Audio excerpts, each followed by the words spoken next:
Yo, what is up, everybody?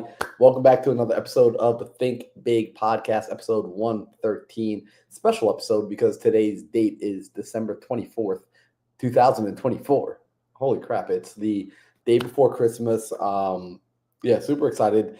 Yeah, I think one thing that's cool about this is every week we come in, it's a reminder of the power of consistency. Sam, I don't know if I was talking to you about this the other day, that there was a person. I was on Instagram and I saw a reel come up on my Explore feed, and they were talking about the most famous YouTubers and some of the most famous people in the world today. What he was doing is he was going to their YouTube channels. He was clicking on the day they started their channel because YouTube will actually show you the day a person starts their profile. And he went to Mr. Beast, for example. I believe he started in 2012, 2013. And he also then went to Google and started to look for when did Mr. Beast start trending? When did people start searching his name and looking up his channel? And it wasn't until 2018. So we're talking about a 6-year time frame of him essentially being completely unknown and staying consistent with it. Kai had similar metrics. Like, these guys all had these similar metrics. And I just thought, wow, that's so cool. Like, so few people ever push through the obscure season of life of no one knows who you are. No one knows what you're doing. It seems like you're making no impact, but you keep showing up. So here we are. Every time we show up, I'm just like, I'm proud. I'm happy that we are continuing to show up each and every week, even on the holidays. Dude, you're 100% right. And it's the way that I view it is simply this. Every week that we show up is a week that someone else doesn't. That's just it. That's it. In this grand race of attention and algorithmic explosions that will happen inevitably, it literally is a war of attrition. That's it, right? You ran across the country, right? You're an amazing runner. I was a competitive tennis player. Tennis, even though we sprint in it, tennis is a marathon game. It's a marathon sport. Running across the freaking country is probably the biggest marathon there is. Like, literally one corner to the other. You literally ran across the whole damn thing. And the game isn't how fast can you go. The game isn't any of that. The game is literally just show up, get the thing done, and then show up again tomorrow. And that is it. And what I want people to understand with that, Mr. Beast specifically, is that a lot of people forget, he literally did the most boring crap ever. And I think one of the things he did was, like, I think he read every word in the dictionary or something to that effect. He grabbed a dictionary and for like 16 hours just read every word that was being described. And that was a video. Did it pop off? Did it make him go viral? Probably not. But now when we look back at it, it's an amazing testament of, like, dude, the boring shit is what it takes. Yeah. So I'm super excited about it because, dude, by the way, Merry Christmas Eve. Merry Christmas, bro. Absolutely. And Merry Christmas to everyone here. This is my favorite. This is my favorite holiday is the next 24 hours. It's always been my favorite holiday. And it's kind of cool, man, because I'm seeing so many people, and rightly so, take time off. Rightly so, people will take time off, take time to be with the family, do everything they can to not do anything today, tomorrow, maybe the next day. But I love seeing all the other people who I'm going to, like, talk about people in my season right now. Maybe you're in a season, you're in the same season as me, a season below, a season past me. Here's the thing. I don't think I've made it. I'm pretty sure Marlon doesn't think he's made it yet. And so I love seeing guys who are in the seasons that we're in not have the excuse, right? Not say it. Like, don't get me wrong. I have mentors who literally make over $100 million a year. I think they've made it. I think they can take off a day out of the year. But for us, bro, like, we got stuff to do. And what's cool is this. We're on Christmas Eve right now. I looked at it. Next week is going to be the last episode of Think Big of 2024, and it is going to be on New Year's Eve. How crazy is that? The last episode of the year on the last day of the year. Crazy. That's freaking nuts. Crazy. Okay, Marlon, I want today to be very informal, right? Because I think a lot of the times people, we come and we may have a bit of a presentation, we have a few slides, we may have curated a lot of things, and our intention there is to teach the people. But I think very often you and I get the most value ourselves when we just get to sit and talk about what problems and lessons we're learning in our own businesses. I think maybe today would be a cool day if we don't try to present things and instead you and I just start talking about the lessons that we've been learning this entire year, because it's been a massive year of of growth and constraints and problems and solutions for the both of us that we probably don't really get to talk about online. And Yeah. I think my speculation is that people right now, or at least people in the future, will have some cool value proposition to come back and be able to see, holy crap, those are the problems Marlon was running into before he came the almighty Marlon Johnson that, affects change in millions and millions of people's lives. So, dude, let's start with this, man. Let's start with this. I'm gonna start with your business, and then we can jump into mine. We can just chit chat back and forth because I love hearing the lessons and takeaways that you have. Give us a little bit of insight, man, on the trajectory of your business from the beginning of the year to like where it is now, because a lot has changed. Yeah. So it's funny you say that, right? Because and I want to start here. This year has been a very interesting year for me entirely because many people know about what I did with the Run Across America.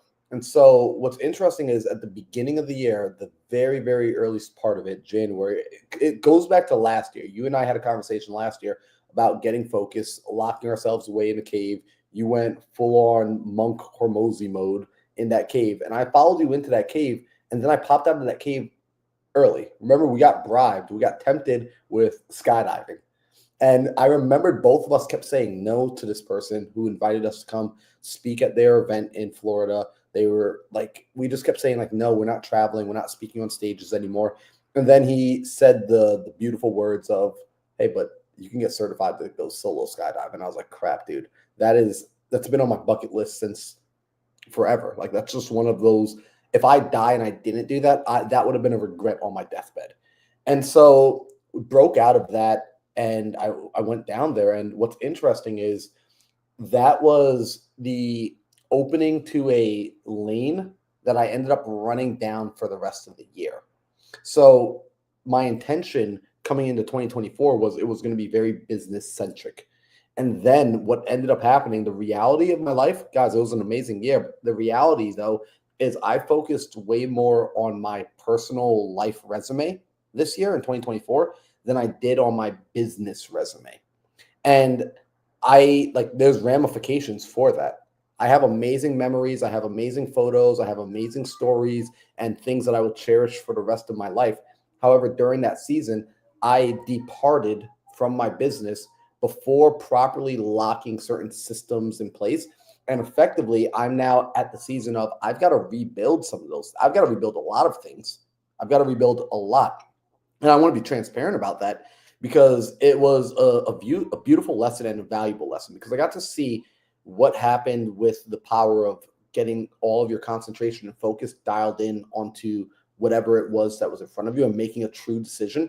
Because at the beginning of the year, after we had gone to Florida and we did the skydiving event, we took the RV, we road tripped back, and I jumped right back into business, but it felt hectic. I ran my mastermind at the beginning of the year, and the mastermind was a success. The people that came enjoyed it. I had a great time, and we were just super stoked about that.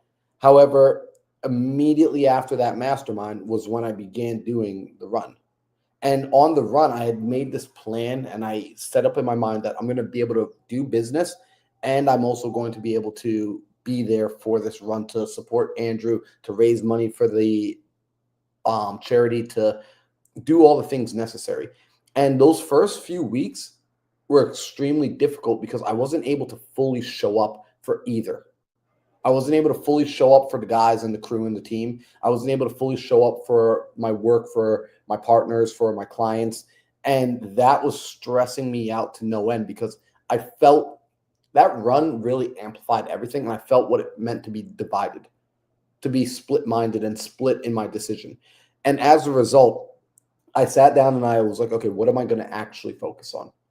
And I chose to focus on that run. And the beautiful thing happened when I focused on the run and I decided like my business was going to take a back burner, and not even a back burner. That's false expectation that I was keeping it like doing something in the background. I shut it off entirely. I shut it off during that run. I shut it down. I told anybody that was interested in coming on board as a new client, I told them like, hey, we're not doing anything new until I'm done with this run. I told current clients, hey, this is what it's going to look like until I'm finished. They all understood. And I decided to be there fully for the run. When that happened, something occurred where I started to gain more energy. I started to gain more clarity. I started to be more helpful to the team. We started to have a better experience. We started to unlock, hey, we should reach out, like just new ideas, new insights. Everything started to improve as a result of being all in. And so that's one of those things that I'm carrying with me now into 2025 is be decisive. And I think recognize this as a trait of leadership and quite frankly, a trait of what it means to be a man. Right. So it's like I'm stepping into 2025 as becoming a better man. And a better man, I mean, one of the biggest complaints that you hear women talk about with men, these like new men, it's like he does not know what the F he wants. And it's these guys, like they are afraid to make a decision. They are afraid to commit. And because come harvest season, they might not have the crops they want. And listen, you don't complain. We talked about this a few weeks ago. In the fall, you have to learn you can't complain if the harvest is little, if that's what you gave. And also don't apologize if the harvest is a lot. You got to accept your reality, accept your fate after the decisions you make. So yeah, 2025, man. The big thing is it's making the decision. I learned that from earlier this year. I learned that through the run. And this year I made a decision, which I don't regret by any means. I made a decision that my life resume was getting built out. Now we still made money, of course, because I had my real estate holdings and I still was doing my business, like my personal development coaching, and we were able to bring money in. However, it really did take a back seat. It took a back seat. And so I now know going forward into 2025, I don't have a desire to have as much fun. I already had all my fun.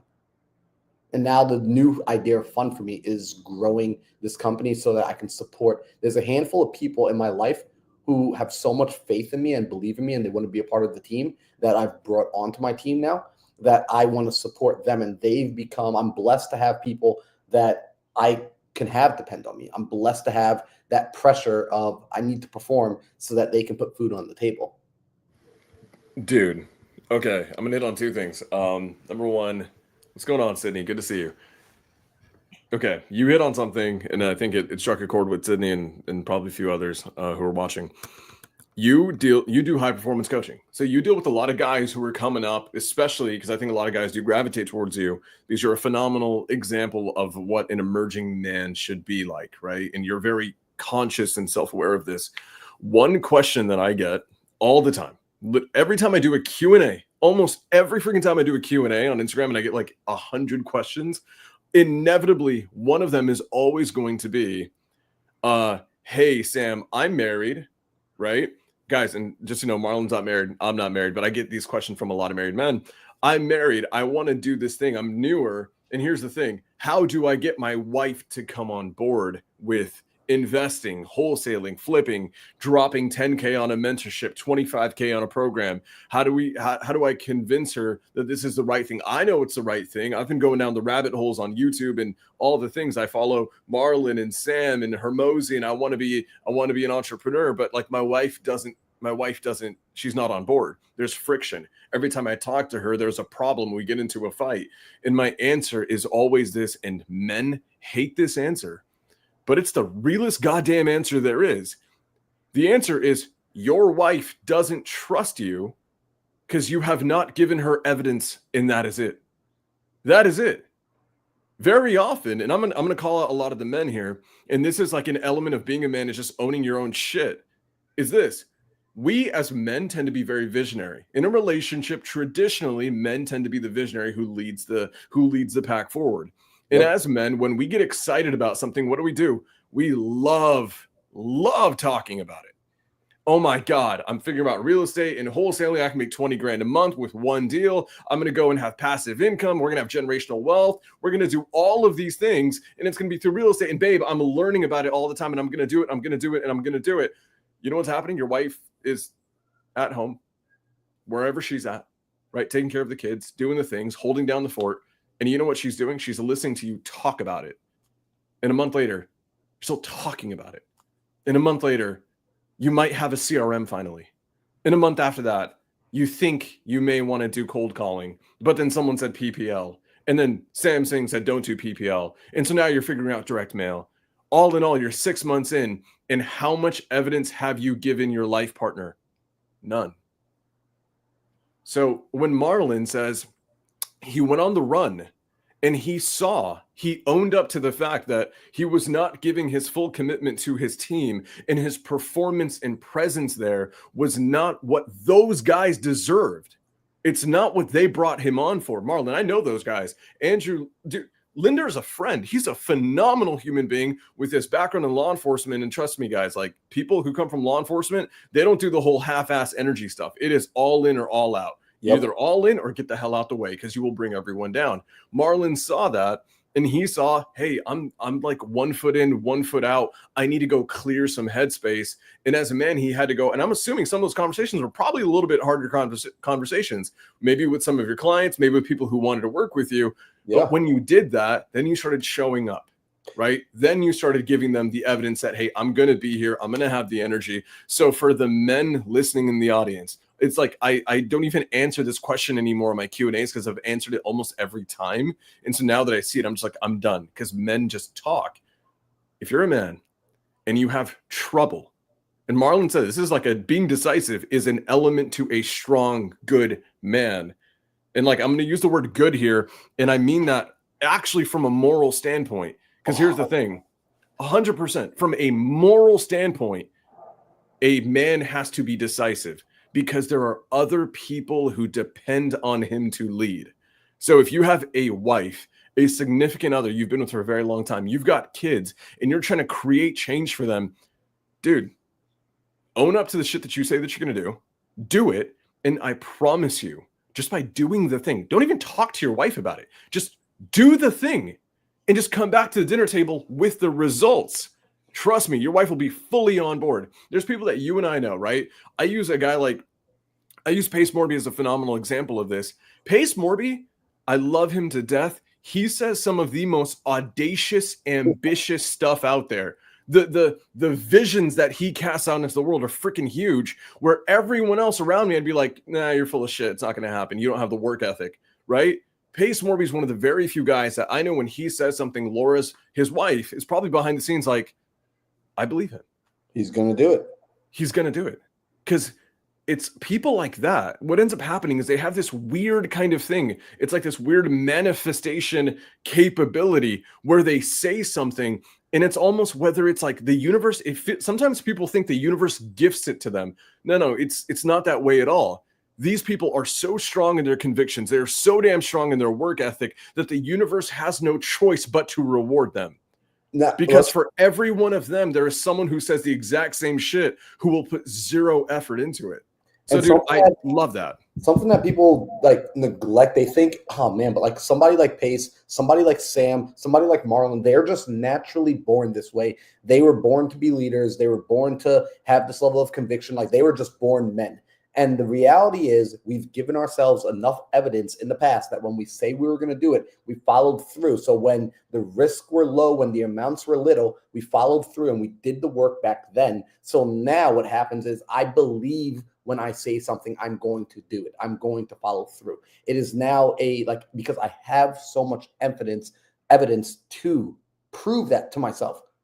See, a lot of you guys, what happens is, unfortunately, I learned this. You don't trust the words that come out of your own mouth. You talk about your plans, but internally you doubt. There's a rift. You've got to align your inside and your outside. You have to align it. The world is a mirror. It is a mirror. If you want to change it, you got to start changing it internally by telling the truth to yourself, which means start small, start with things that you know you can make happen, because you're just training. You're training the fact that your word is iron. Your word is law. This is something that I teach. Like I teach guys how to do this. I say to them, look, we are going to start small with, I'm going to wake up when I say I'm going to wake up. I'm going to do what I say I'm going to do. If I pursue this, I have to discipline myself enough to say, all right, I'm doing it no matter what. And do it regardless of your fears and your worries of rejection. Because why is it that guys typically don't begin to take the action? They're afraid. You're afraid. Get over that. I was afraid. Do you know how scary it is to feel like you're going to let people down? Like for me, one of the biggest worries I have is always feeling like I'm going to hurt somebody. That I am always afraid like that I am going to hurt someone. And you know what I realized? I got to get over that.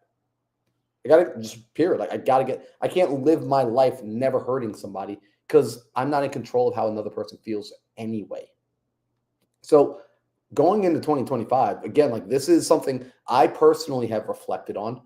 I've sat down and I've thought about this and I've started to act on this. And people, they see it, they feel it. What's nice is, Sam, you know this. I live with Caroline, and guys, you got to, by the way, you got to get yourself, like, if you're going to ever have a roommate, look for a roommate like Caroline. Go get yourself a Caroline, because Caroline notices, she pays attention. So she notices and she's watching even when I don't know she's paying attention. And she will come later when she and I are just sitting down at the end of a night and we're just hanging out and we're talking, and she will spit back to me things she's observed.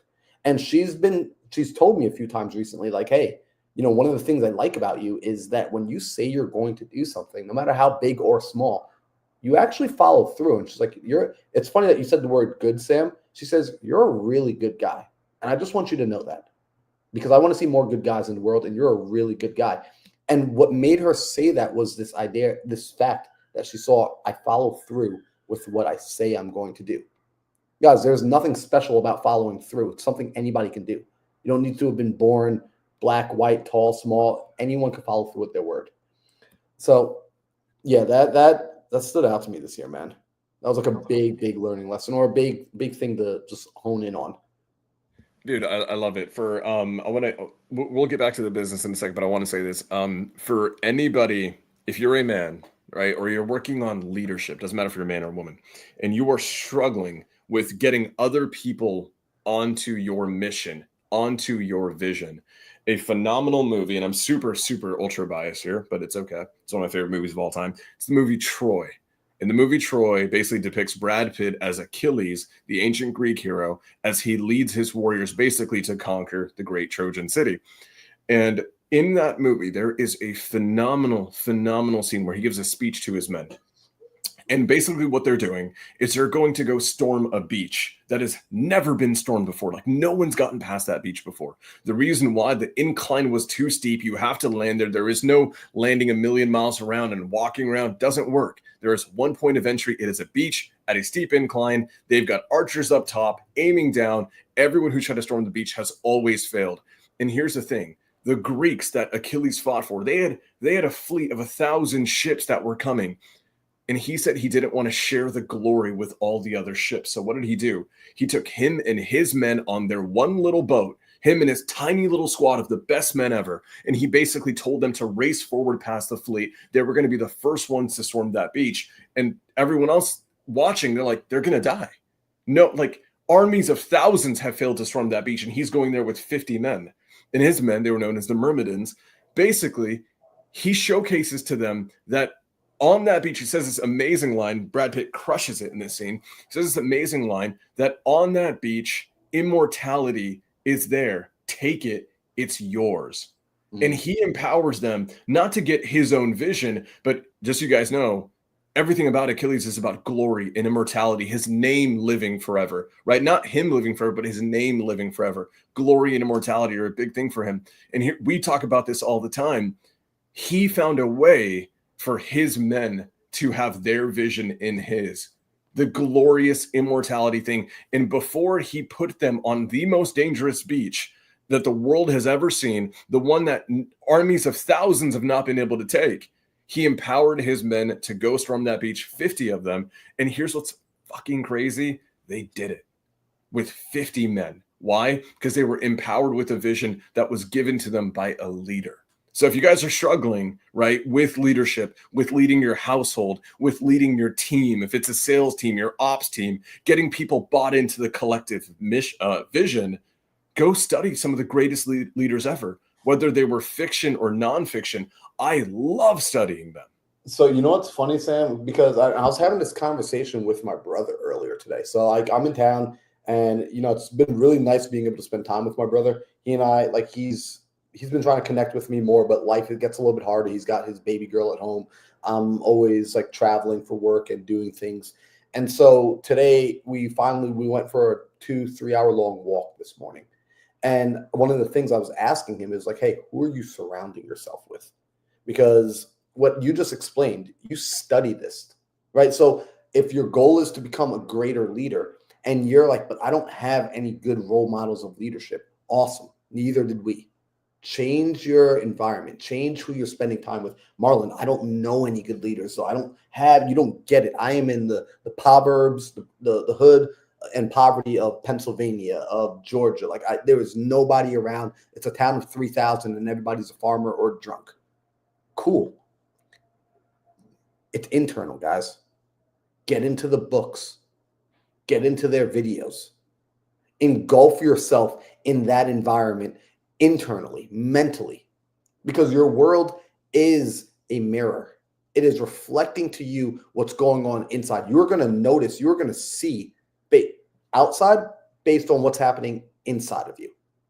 And so when you start to change the inputs that are coming into your own motherboard, into your own hard drive, into your own operating system, based on what you're reading and who you're listening to, you're going to find that new people are going to start to appear in your life. You're going to find that old people who are always in your life, you're going to begin to hear different things from them. You're going to begin to notice different things from them. You're going to begin to ask them different questions that will then lead off and spin off in to the world that you want to create. But like Sam is saying, it's an internal conviction. It has to happen internally. And you've got to go out and you've got to seek this knowledge. You've got to, I was revisiting something it's scriptural. It's the formula of ask, seek, and knock, right? Ask and you shall receive, seek and you shall find, knock and it shall be opened unto you. This is scripture. What's interesting is people get the asking part, but the seek, what does it mean to seek? Seeking is pursuing. What is it? Like when I say the word pursue, what's that mean? When we talk about pursuing, it means you are intentionally going after something and you're not taking rejection personal. You're not taking no for an answer. When you pursue, right? Like if there's the girl of my dreams and I'm in pursuit of her, I'm trying to woo her. I'm getting creative about ways to bring her into my life, ways to get her to notice me. I'm going to ask her out. And even if she says no, if I'm really in pursuit of this girl, I'm going to respectfully hear that no today. And I'm going to come back and I'm going to find another way, right? Like I'm not going to give up. I know some friends who have been like in the most happy marriages. And they will tell you like, yeah, I had to ask her out 7 times. He's like, for me, it was love at first sight. For her, she's a slow learner. And when we pursue that leadership, it's the same way. You've got to go after it. You got to seek out those leaders through their books, through information, through their masterminds, through whatever. And if they shut you down and you're like trying to get into their world, do not give up. Do not give up. It's the pursuit. You keep going. So change the inner world. Gotta change your inner world. Dude, huge. Freaking huge. Guys, I'm going to rattle off a few names and Marlon, we're going to get back to some of the business stuff right now. 100%. I like studying fiction. Why? Because I think fiction, when we suspend reality, we get to greatly, greatly, greatly exaggerate human characteristics and human traits. When I study real people in the real world, the problem is there are constraints to storytelling, right? But when we go into the nonfiction world, now a person can be an amazing hyperbole of a character trait. And that's usually the case with a lot of heroes. And so it's like, if you want to study anyone in the fictional world, go study Achilles, right? Flawed man, very flawed man, but arguably one of the greatest leaders and arguably the greatest warrior in history. King Leonidas, real person, but greatly exaggerated in movies and fiction media. Actually, probably not exaggerated too much because of what he actually did in the war. But King Leonidas of Sparta and what he did he have 300 men like the movie? No, he had a few thousand. But what they did was amazing. And if you say, study all the Greeks, literally all the stuff, usually the best comes from Greek or Greek inspired. Okay, you have him. My favorite story, my favorite piece of story of all time, it's always going to be this, is The Lord of the Rings by J.R.R. Tolkien. And there is a very flawed man who's at the cusp of it all. His name is Aragorn. And Aragorn is a very, very flawed human being. He started off as this ostracized, almost like a coward in the books, but he literally had to confront his own internal fears about stepping up to the plate, stepping up to be the king of this country that he was born to lead. He actually ran from that for almost 80 freaking years before he finally understood that it wasn't about him, because the longer that he said no to the throne, people suffered. And what did he end up doing? He ended up learning how to step up for other people. It's an amazing story. And so you can study them. It doesn't have to, people are always looking for like, oh, who's the most near influencer today? The near influencer sucks. They suck because they're real. They're human beings, and they have all the same influences and distractions that you do right now. And trust me, when you usually, this is why, there's that whole saying of like, don't meet your heroes, right? I would love to meet Achilles. I would love to meet Aragorn, because they are an exaggeration of a human trait at its best and sometimes at its worst, and you can learn a lot from them. But enough about that. It's great perspectives on leadership. I'm not going to get into it, but dude, anime. There's so many amazing leaders in anime. People don't understand why. You know what's funny, Sam? Actually, you would love this, right? Like anyone that knows me, you guys know 99% of my books in my library are very personal development or business oriented. I'm reading my first fictional book. That's like not a manga, for the first time since like middle school. Like I think like the last fictional book I read was probably like the Aragon series or like Twilight, like when I was in middle school, at the beginning of high school. But I'm reading this book called Four Wings right now. It's about like dragons, and like it's actually really sick, dude. Like I am hooked. And it's cool because what you're talking about, this leadership, it's so funny. The more we get into business, the more you realize business is a vehicle that forces personal development, and that a person cannot rise higher than their level of personal development. I am convinced, and I will say this as a fact, it is impossible to create something great and sustain it if you do not first turn yourself into a person great. Now, you may luck into it momentarily, but it will be lost if you do not work and develop yourself.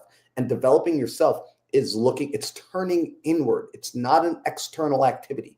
It is an inward activity. And there's one word that I believe can summarize all of it: integrity. The word is integrity.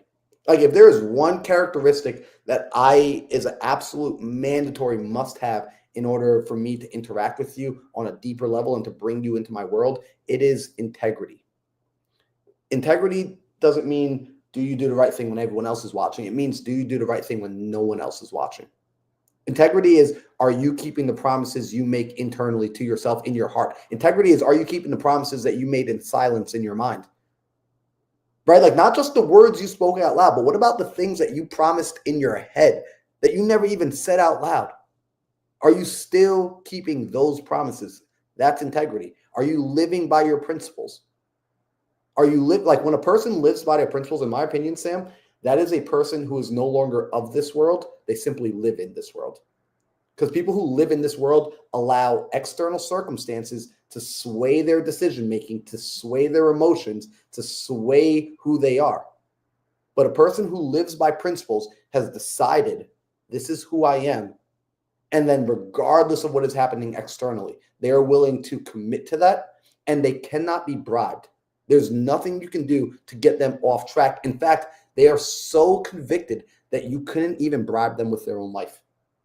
And this is like what we love. Like when we look at leaders can't even be bribed with their own lives, right? Like you can't put a gun to their head and say, now do this. They're going to say, you're going to have to pull that trigger. And that is an inside job. Damn. Bro, I just want to watch Attack on Titan now, bro. Like studying Commander Erwin. Wow. Okay. Let's get back to the freaking business stuff, because we're just going to talk about anime for the next 30 minutes. Okay. 2025 is coming. And I know in January, probably the first or second week of January, what we're going to do is we're probably going to do an extended episode where Marlon and I will show you guys how to start setting goals for the new year, right? Properly set goals for actual growth and what that looks like.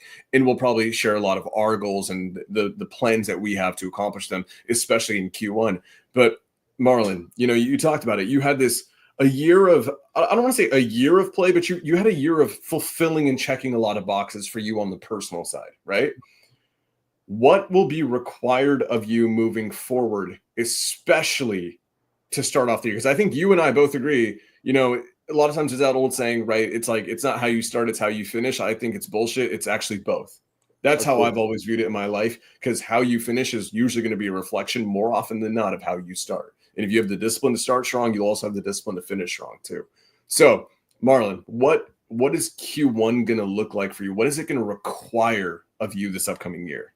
Yeah, so Q1, and this is already, I've already put into motion Q1. So Q1, two things that's going to require me is building a team. So I recognize based on what I need to do for Q1, one, you guys are already beginning to see it.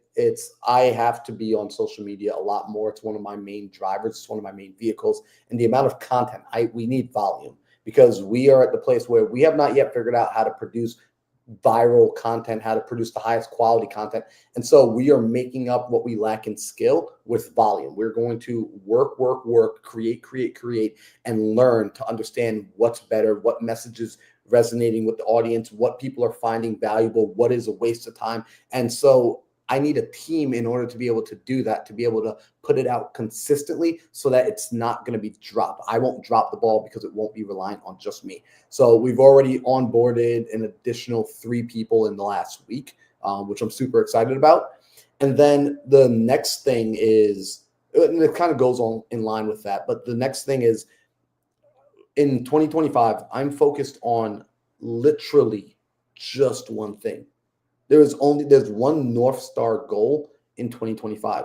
It is the only thing that we're focused on. And I've been actually spent a lot of time the last 2 weeks going back and revisiting my vivid vision for my company, revisiting the vivid vision for 2025. And everybody that's coming on, I've been communicating it to them. And we bring it up so regularly that now every decision that's being made is it moving us closer or is it moving us further away?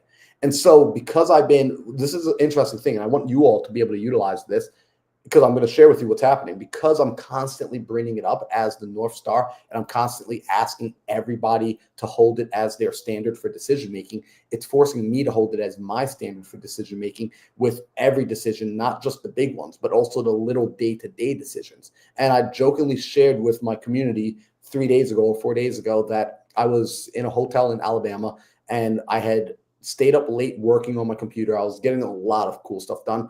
And I went to bed probably around 12:30, which is late for me, but also I had just closed my laptop going to bed at 12:30. When I have that much light stimulation, I can be exhausted. My brain is wired. It's on.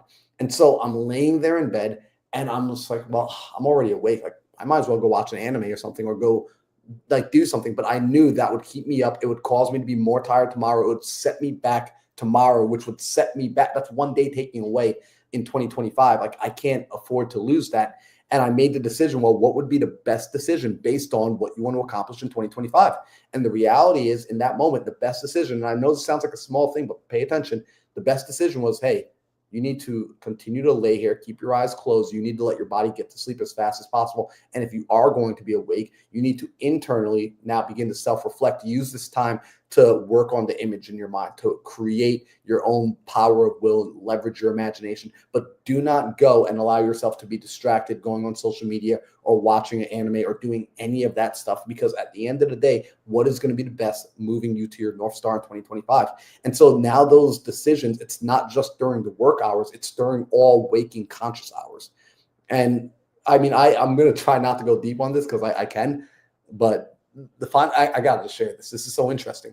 The more you start to train your mind, it would be that now my dreams, Sam, are starting to be disciplined. My dreams are always disciplined. My dreams are now being disciplined around the goal for 2025. All thoughts lead back to Rome. Like all roads lead to Rome. All thoughts lead back to this goal. It all leads to the North Star.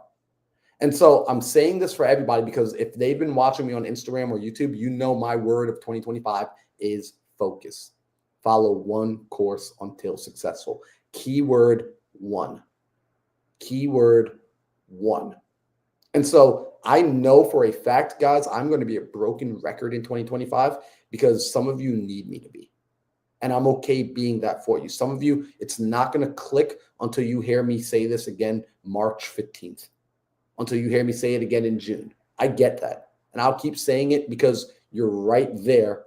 Because once you realize this addition by subtraction. So Sam, that's for me, bringing on the team and staying focused on the one thing, addition by subtraction this year. We're we're cutting out a lot of everything that's unnecessary, and we're only dialed in on one.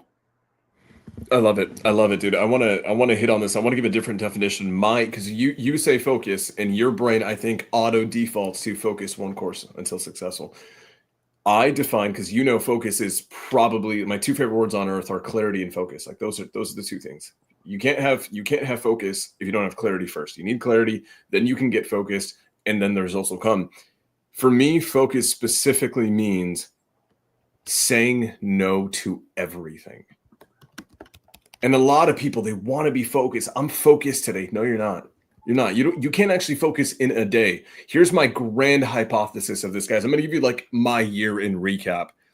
Before February of this year, February of this year was my last speaking event of the year. Okay. From February to a year behind that, I did 32 stage events. I spoke on 32 stages across the country. And that's probably like 60, 70 flights too, because I just have a small airport. I have to do a million different flights. Here's the interesting thing, guys. A lot of people want to build a brand and they want to grow and they want to do all these things. Marlon spoke on a lot of those stages with me. Marlon, what's funny with me is I know you're going to do a lot of content. I don't think you don't have a massive desire to speak on stages right now and travel and do all that. And here's what's funny, guys, for anyone that's trying to build brand and grow and do all the influencer stuff out there. Here's what I like about Marlon's plan. He understands his plan of being good with content and pushing out social media, right? Because a lot of times we're like, social media content, speaking on a stage in front of a couple hundred people, right? That kind of seems like a little bit more important, a little bit more significant until you've done it all and you realize it's all just vanity and it doesn't actually grow anything. Like I promise you guys, after speaking on 32, I think like 32 or 33 stages, I'm telling you right now, my businesses did not grow. They may have had short-term little blips because I was able to go and speak on the stage and drive some traffic, but they didn't grow. What ended up happening the past 8-9 months that I have not spoken on a stage, I've said no to every single podcast that isn't ours. Just jumping on a freaking Zoom call. And I get asked that all the time. And here's what's cool. In that time, my net worth has over 20x'd. Weird. Really freaking weird.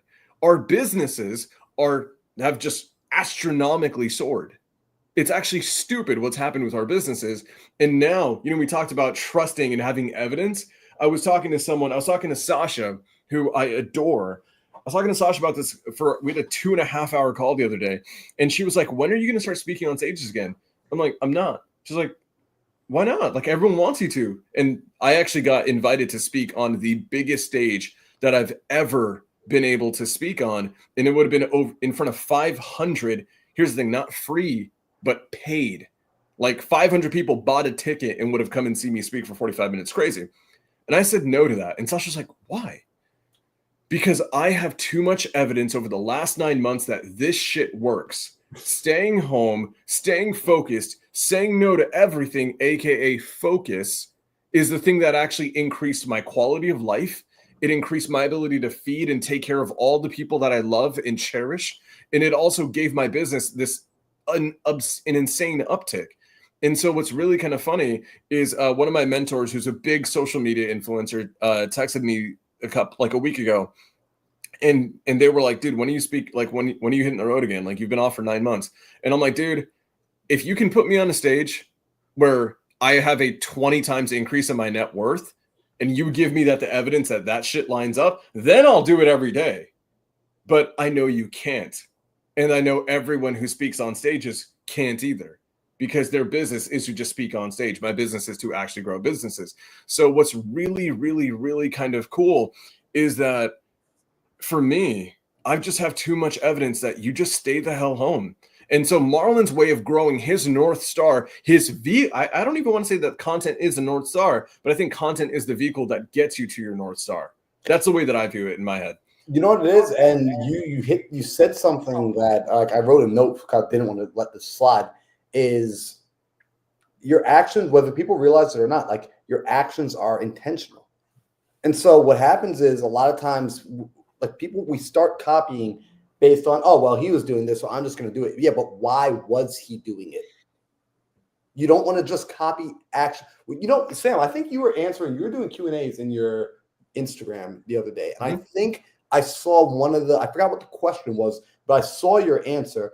And it was something along the lines of, well, people are blindly following the behaviors of someone else without understanding why that person is setting the behavior. That person stops PPL, and now they think, well, I can't do PPL. But did you ever ask why that person stopped doing PPL? Did you ask why that person is or isn't speaking on stage? Did you ask why that person is or isn't creating content? Did you ask why that person is or isn't doing what they're doing? Until you understand the intention, you're not actually copying. Like you're not, like, because it's an internal game. This is why I like diving into the way people think. This is why, when you and I are offline, I'm like, yeah, so why are you thinking like that? Why did you do that? Why did you make that decision? What's your thought process? What's your perspective? And that staying committed and locked in, it's interesting. Sam, I'm going to share my screen. I shared this earlier this week with some people inside of my school, and I'm going to share this here for a minute. You guys see this, Sam?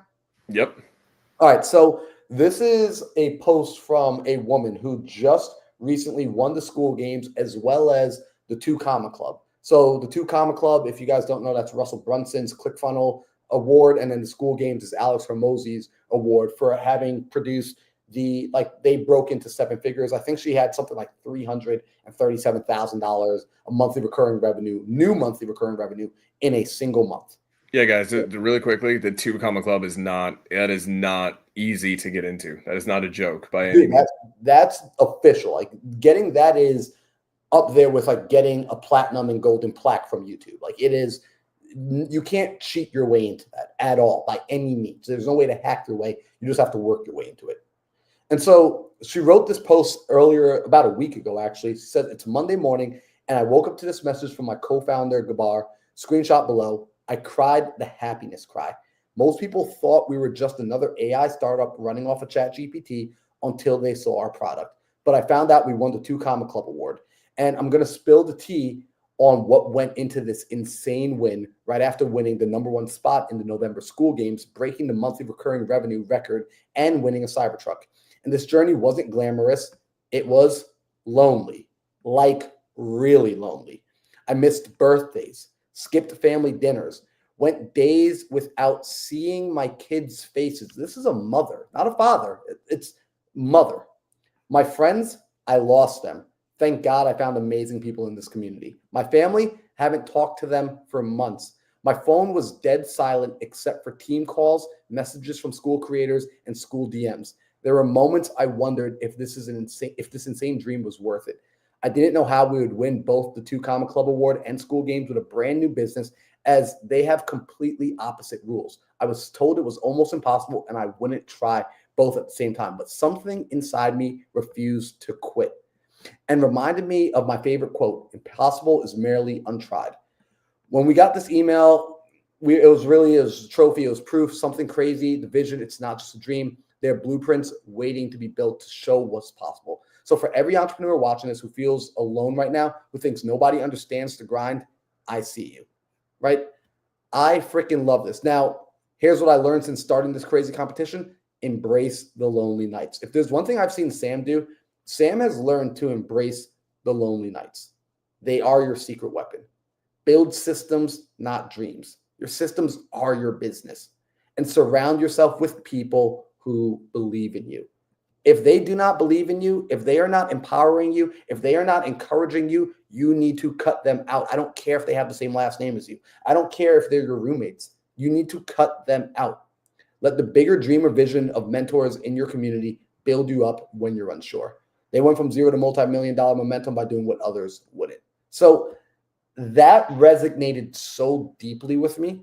And I'm hoping the real entrepreneurs, that's going to resonate with you as well. Dude, oh my God. I want to say this because someone asked a question in the chat and asked me if saying no and staying home, does that mean like not going to certain things? I'm gonna be very real here, okay? Guys, there's just so you guys know, I've actually increased because I invested in some higher level coaching so I can get into a really I'm in a high level coaching program now for the commercial asset side because I'm done with single family. It doesn't move the needle, this, that, and the other. But I am now officially at $184,000 in spend on mentorships, masterminds, communities, one-on-one CEO coaching. And here's the key, guys. I'm going to be very real here with you guys because a lot of people here Marlon, you and I have been in a few communities together. We met in a community, right? And we've attended different mastermind events together and whatnot. And this is a big thing that I want people to listen to. If you want to freaking grow, you need to outgrow communities you're in. And it is okay to do so. Like, this is an important thing. Everyone is like, I'm gonna be very real here. And this is not me disparaging any program or anything like that. Every program truly has an avatar that they are targeting. Okay. I hope you realize this. When Marlon or Sam or anybody who is an accomplished entrepreneur, when they create a business, a product, an information product, a mastermind, a mentorship, a community, anything on earth, one of the first questions they ask is, who is my avatar? And you have to be very real with yourself. If you want to be a 7-figure entrepreneur, truly, and you can do this within 2 years, very, very real. You have to stop hanging out in rooms where the avatar is 0 to 100K. Yep. Even if you're there, I totally get it. If you're there, start there. But it's on you if you stay there. It's on you if you keep showing up. And so my thing for moving forward to 2025 is simply this.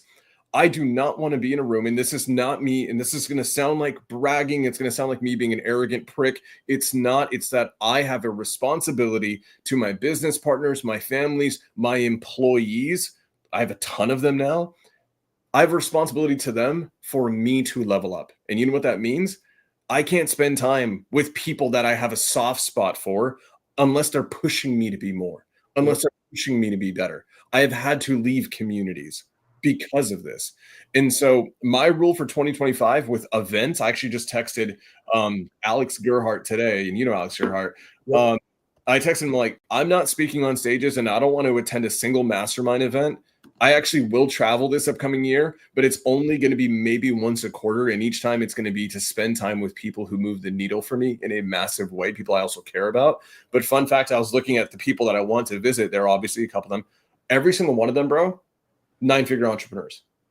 And so I'm also at a point, and you guys don't have to adopt this mentality right now. It is a little bit aggressive. I get it. I totally do. My thing is this. I don't want to be in a room if there isn't a legitimate filter. And the filter isn't the $500, $1,000 ticket. That's not the filter. I mean, the filter is, what have you accomplished to deserve an invite to this room?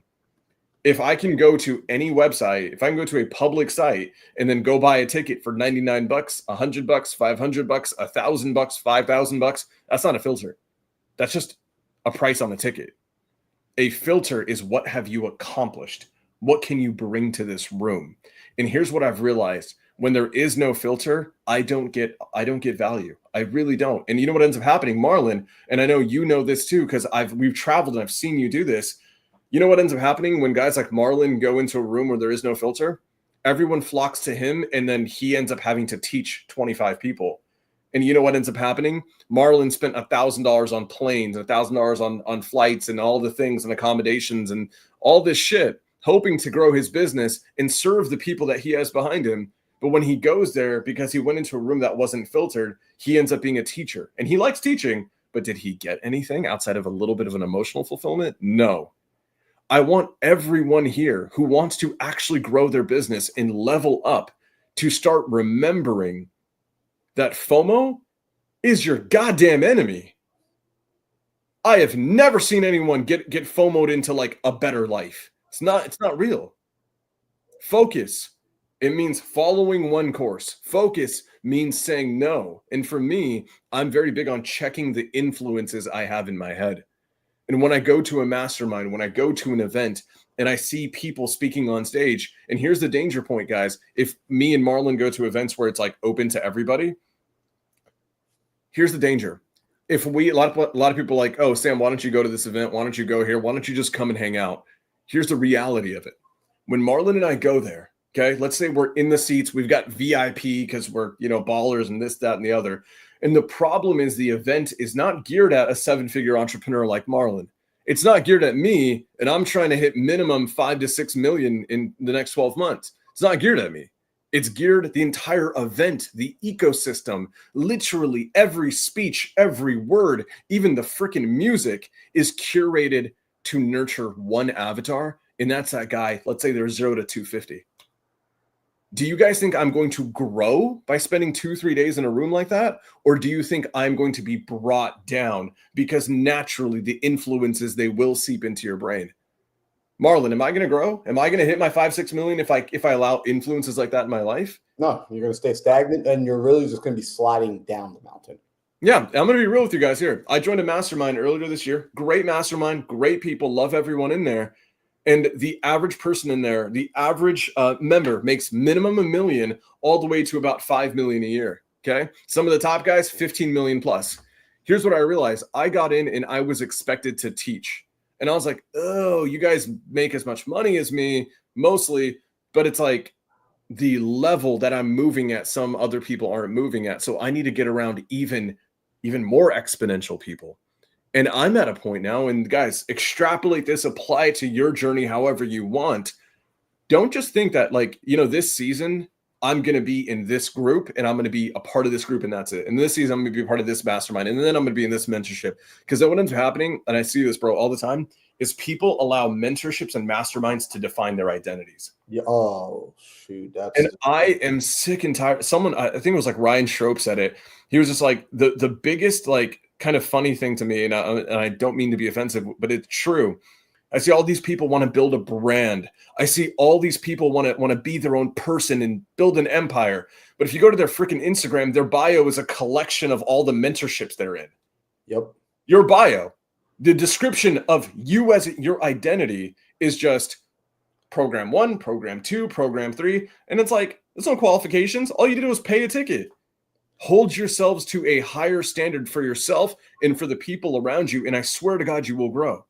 But you have to have filters and ask yourself this. Oh, my friends are going to be there. Cool. Are your friends leveling up the way that you want to? Usually, fucking hell no. This is, Marlon said this, and that woman who won, I think it was a woman who won, right? Yep. Yeah, she's mother. She embraced the lonely nights. That's freaking hard. And I talked to Marlon about this. I posted this big quote, Tim Grover's giant quote breaking down what made Kobe Bryant special. And we all look at Kobe, we're like Mamba mentality, and he had the greatest work ethic, and he was doing 2-a-days and 3-a-days, and he knew that if he compounded 3 years of training into a summer that he'd bypass everyone. And we look at that like, oh my God, that is amazing. He's the best. We all want to be like him, this, that, and the other. And it's like we romanticize the work ethic. But here's the thing, you know why there aren't other people like Kobe Bryant? It's not even the work ethic. It's the fact that doing that is the loneliest shit ever. Mm-hmm. Do you think Kobe Bryant, everyone else in the NBA saw his work ethic. Everyone knew that he was going to be probably one of the best of all time. All of his friends knew it too. But he was still lonely. He truly was. He had his family. And then outside of his family, he had maybe a couple friends that he maybe saw once or twice a year, but the rest of it, he was working. And this is my big thing. I have a lot of friends who they'll freaking implode if they don't see their friends every week. It's the weirdest thing to me. And they just want to grow. And I'm like, if your friends are available to you every single week or every day, they're not busy enough. Go get yourself some better friends. Yep. And so it's like, Marlon, how often this year, you and I saw each other once a week on the Think Big podcast. On a podcast, but in person, we spent one time. One time is the beginning of the year skydiving. That's the only time we saw each other this year. Skydiving and the master twice, and then I spoke at your mastermind. Yep. So that's it, guys. He's one of my greatest friends I've ever had. He's a person who pushes me to be bigger and better all the time. And I've seen him twice this year. Think about that. But so many of you guys right now are so hell-bent on, Well, shit, there's another mastermind, there's another event, there's another summit, there's another thing, and I need to drop all my money right now to go into that room. And here's the danger of that, guys. It's not the 2-3 days. I promise you it's not. It's the influences that you are allowing to come through to you. And if you think these events are not masterfully curated, they are. I'm studying events. I'm probably going to start doing 2-3 day events of my own. And I'm going to tell you guys right now, out of full transparency, the entire event will be purposeful in everything we do. Yep. Every hour, every minute, the freaking temperature setting on the AC has a purpose. And so if you think that you're going to go to this event and just hang out and just have a good time and that's it, and it's not going to hurt your business, trust me, you're wrong. Because you're going to go to that event. The entire event will be a curated process towards one outcome, and it's usually to get you to buy something. And then here's the thing. Those events convert pretty freaking well. They do. Pretty freaking well. I know this because they invest a lot of money into a lot of people who have this down to a science to come and help the events happen. And what do you think happens into your business? When you go for a 2-3 day event, you already know what you need to do to grow your business at home. It actually requires you to stay home and work. But then you go to the event and then out of nowhere, because you're in a room, you get FOMO'd into dropping an exorbitant amount of money to get into a program that your business may not actually need right now.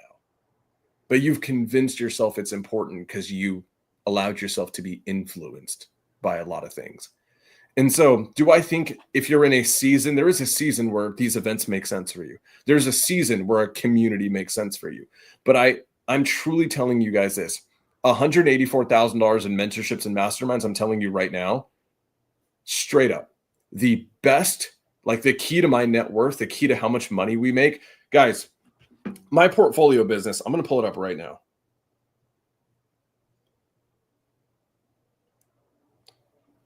Okay, boom. It's probably going to be backwards, but whatever. Portfolio, oh, it's backwards. Damn it. Focus, whatever. Portfolio business in the last 30 days, $115,000. Early this morning it was at 120 grand. Okay. Here's what's interesting, guys. We're getting to a point where that portfolio company is averaging $10,000 to $15,000 a day on a decent day. That entire business is a byproduct, not of any one mastermind or mentorship or community. It was from literally just staying home, working on the business, and every guiding light that I had, I never actually even paid for. It was actually just Alex Hormozi's free content on YouTube. I want everyone here to crush. It sounds like I'm speaking disparagingly on these events and these communities, and these masterminds. I'm not. They have a purpose and they've got an avatar. But my thing is this, after dropping 184 grand, I'm telling you right now, you actually don't need them as much as you might think you do, or as much as these events might intentionally make you feel like you need them. You just need one thing, and it's an extraordinary amount of discipline. You do that, guys. 5 million, we're going to hit 5 million. This portfolio company, we just crossed $1 million. We just captured our first $1 million. We're going to hit 5 million in the next 12 months. Like, easy. I know it's like, it's done already. But here's the only contingent, the only condition is that I can't get distracted. And what's funny, the distractions aren't distractions. I'll give you a few of them. Speaking on stage for me, I'm speaking as Sam Singh, speaking on stage, focusing and trying to become a content machine. That's not going to get us to 5 million. It'll probably get us some sales, but it's not going to get us to 5 million and do what we want to do. Not joining more programs, not joining more masterminds, not hearing what other people have in their businesses going on right now. That's another big thing, bro. You have to stop listening to what other people are doing in their businesses at some point, because it only serves to distract. Okay, I'm done. I gotta stop. Good. Bro. You took him to church tonight, man. Like, real talk. That was the most real. Like, every time you spit, it's real. That was the most real. So this is what I want you guys to do. I want you tonight to tag myself and tag Sam on Instagram. Screenshot this, tag us on Instagram. And what I want to know is, I want to know what was your key takeaway out of everything you listened to. What did you actually hear? What resonated? What hit you in the gut? What hit you in the soul? And what are you going to act on? That's how you change your life. You guys know the dudes. If you were here, you got value, make sure you hit the thumbs up. Make sure you subscribe. We'll be back next week for another episode on the last day of the year. Tell your friends, tell your mom. Like, that's what we're doing. We're not getting drunk on New Year's Eve. We're not getting messed up. We're entering into 2025 the right way. So we'll see you guys back here next week for another episode of the Think Big podcast. Sam,